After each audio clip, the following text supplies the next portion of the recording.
Welcome to Career View. This is the podcast where we ask questions students want to know when it comes to pursuing a career path. I'm your host, Nirajit Sharmal, and each episode I will ask questions on behalf of students across the country from secondary schools and universities what they want to know when it comes to pursuing their dream job. For this episode, we'll be asking our top questions that have been submitted by students on our Career View website who are aspiring to become psychologists. Now, to answer some very, very intriguing questions, we have 26-year-old provisional psychologist Stephaine Giovanni, who is currently working in a private practice with children, teenagers, and their families. Steph's focus is on childhood development and mental health disorders, and her role demands her completing a variety of different tasks. So, let's hear from her.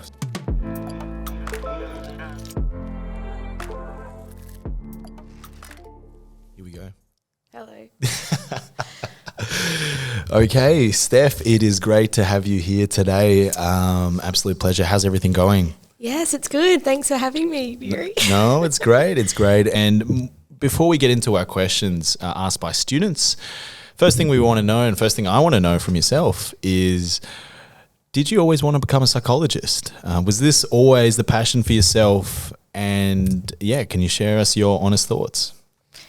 No, I never wanted to be a psychologist. In high school, I had a lot of pressure from my parents to become an engineer or a doctor or a lawyer, and I come from a family of engineers. They're very logical, and it was year 11 where I was flunking maths and I hated maths, and I was going, I can't be an engineer. So I went to a career person in high school, and she said, "What do you like?" And I said, I really love Criminal Minds. So Criminal Minds, the TV show. The TV show, which is about people in the police profiling the criminals. And so I said, well, if I like Criminal Minds, I might want to be a criminal profiler, so I'll just do psychology.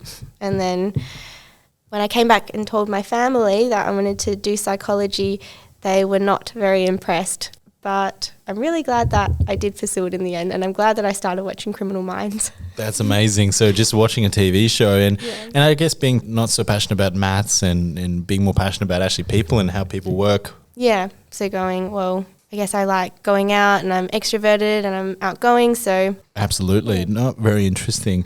So jumping into our questions, Steph, the first question that we have for yourself is, what options did you consider when it came to selecting a university to study psychology? Yeah, personally, some of the options were geographically being close to, I went to Curtin University and I lived about a 5-minute walk from there, and a lot of my friends were also going there at the time, so I wanted to be close to them. I didn't have any other friends going to different universities, and I also really liked the culture at Curtin, so Curtin's very progressive and more relaxed atmosphere, which attracted me at the time. And did you consider any other options in terms of universities? Did you look at anything else? Apart from the culture and your friends going there, was there anything else that you considered specifically from Curtin being your option? I did look into a bit of how long it takes, the university course, because I didn't want to be there for too long. So looking into Murdoch, ECU, UWA, Curtin, and I had a look at how long the course would be, because I didn't want to be there for too long. And Curtin just provided a very clear 4-year course. You're in and then you're done after the end of the 4 years, yeah? Yeah. And I know UWA, when I had a look into it, there was a lot of postgrad and research, and I was more interested in the theoretical, practical side of things rather than the research side. So I thought, okay, well, Curtin seems more in and out, and you get the skills that you need. Excellent. Not really interesting there, Steph. Next question that we have for yourself is, what's the best combination for a double major? Well, at Curtin, you didn't really need to do a double major, so a lot of people in my course also did HR, and that was an option that was provided. But outside of HR, there wasn't any other options, and yeah, I know a lot of people enjoyed doing a double major of HR and psychology because it gave them 2 options at the end of their degrees. But why HR? What was so special about that, in your opinion? Well, HR is quite similar to psychology because you're working with people, but it's more about businesses. So working for a company with people rather than doing therapy. It's not therapy, but it's still working with people, and HR has a lot of options because all companies need HR workers. So there's an abundance of jobs out there in HR. So a lot of people would do psychology or would do the 4-year psychology degree and then fall back on HR if they wanted. Having that extra and having that as an option. Next question that we have for yourself is, how intense is the study during your university degree? How did you find it? How was your experience? My experience, in the first couple of years, the workload wasn't too intense. And then similar to high school, it gets harder as you go up the years. So in the 3rd, 4th year of university, it was very intense. So the 3rd, 4th year was really intense. So there was long hours in the library, being really caffeinated all the time, drinking lots of mothers, doing all-nighters. Full on to say the least. So years 1 and 2 being more or less you could balance it and you can have a bit of a social life. But then as high school is, as you progress, years 3 and 4 just unbearable to an extent. But how unbearable was it? Was it still manageable? Could you still have a social life in your final year, or was it just you had to sit down and study? So when you get into year 3 and 4, there wasn't much of a social life for me. So that was, I guess, the year of 21st, and I wasn't really going to many 21st. I was skipping a lot of them because I had to just put my head down and grind and do work. So I was missing out a lot of fun. But I guess you get that I had that in the first part of uni. Fair enough. In terms of the workload, we got a lot of surveys from students stating about the workload, and there is a common perception that studying psychology is difficult. There is a lot of hours involved. There's a lot of studies, a lot of assignment, research work. That is difficult. Yeah.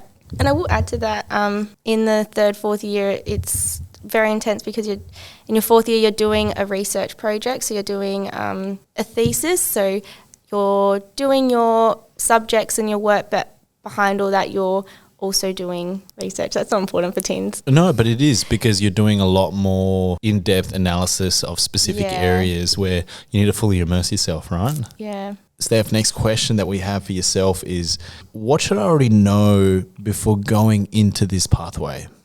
When I started psychology, I didn't know about the competition. So it's a really popular undergrad degree. I think there was 200 people in my cohort when I started.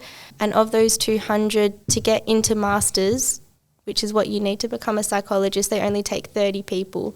So it kind of felt a bit like the Hunger Games in a way throughout my undergrad. Yeah, right. Everyone was competing with each other, and that's why the 3rd and 4th year is such a grind, because there's that competition to get in. So I wish that I knew more about the pathways, more about the competition, and I spoke to a career advisor or spoke to other psychologists to learn about the different pathways, because they don't really tell you that when you first start your degree. It's what you learn from people around you. Very valuable insights there, and I think being aware of it is only going to help in terms of your progression moving forward in whatever field that is.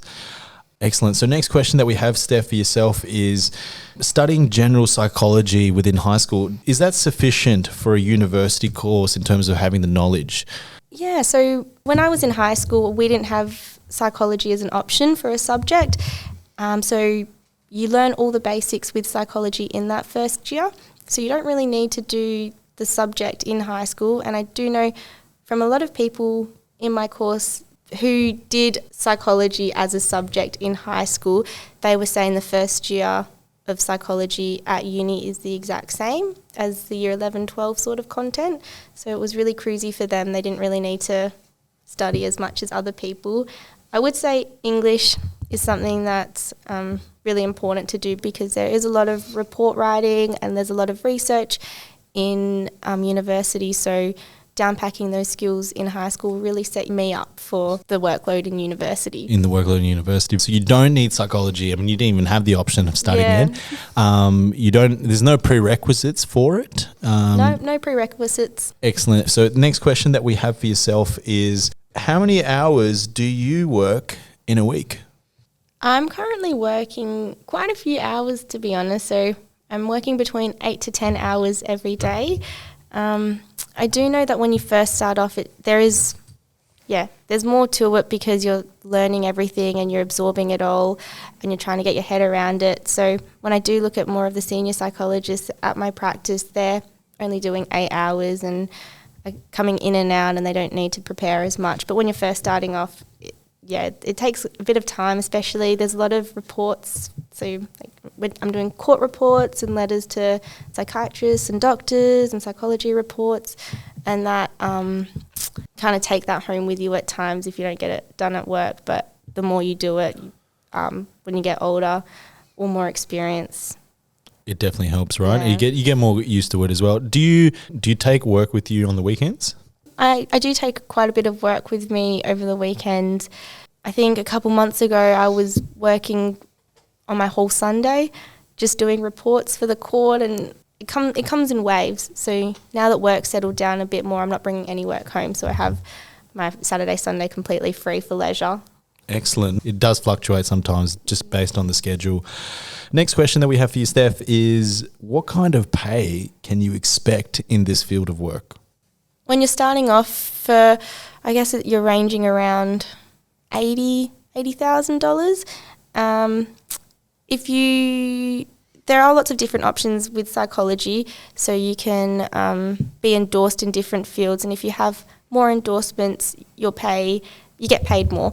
So for me, I'm just a general psychologist, so I'm starting around 80, and that will probably jump to like 100.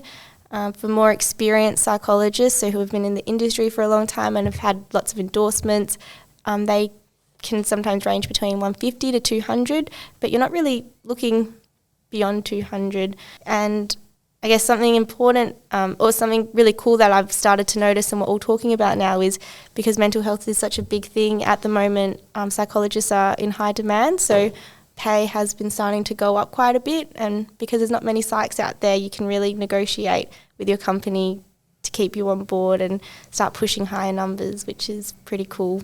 Yeah, interesting. And okay, pay is very sensitive, very subjective. But for yourself right now in your lifestyle, how does that work with you? For me personally, I think the pay is perfect and it's fine. If I did really value like more monetary sort of things, like a nice house and really nice clothes, and I probably wouldn't be able to do all that. Yeah. Okay, all right. So right now it meets your requirements, but yeah. Yeah, and also just reflecting on, I guess, different areas, like if you have a partner that can support you or if you have really supportive parents, but if you're really independent and you're just doing things on your own, I found personally, because I am quite independent. But that's a very valuable insight there from yourself. Final question that we have for you, Steph, is what is difficult about the job?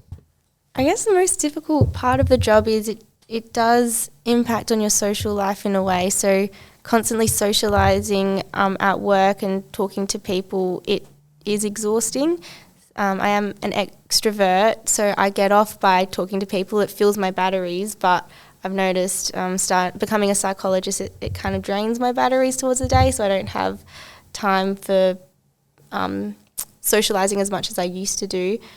Another difficult part is kind of turning off your brain on your weekends, and also when people say, oh, you're a psychologist, you're psychoanalyzing me, you literally are psychoanalyzing everyone you're talking to, so you're picking apart everything they're saying, and everything has a meaning, and you're looking at their body language, and it's kind of exhausting. It just takes from just talking like whack with a friend, and it's difficult to switch your brain off. It kind of feels like a gear sometimes. So when you're noticing that you're starting to psychoanalyze someone, you kind of have to change the manual and try to turn it off. But I've spoken to a lot of older psychologists, and they've told me that you get really good at it and you get better at doing that as you get older, but I'm still learning. It's still starting off. At this stage in your career, it feels like a lot, but there is hope at the end of the tunnel, right? Yeah, exactly. Yeah. Very interesting, Steph. And I just want to say that wraps up all our questions that we have for you today. For our listeners who have more questions for Steph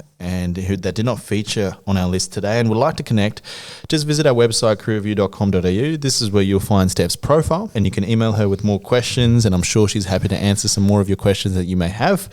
And with every episode, please don't forget to submit your questions to any industry professional. Just before we end off today, I just want to say any final words of advice to aspiring psychologists who want to enter this field?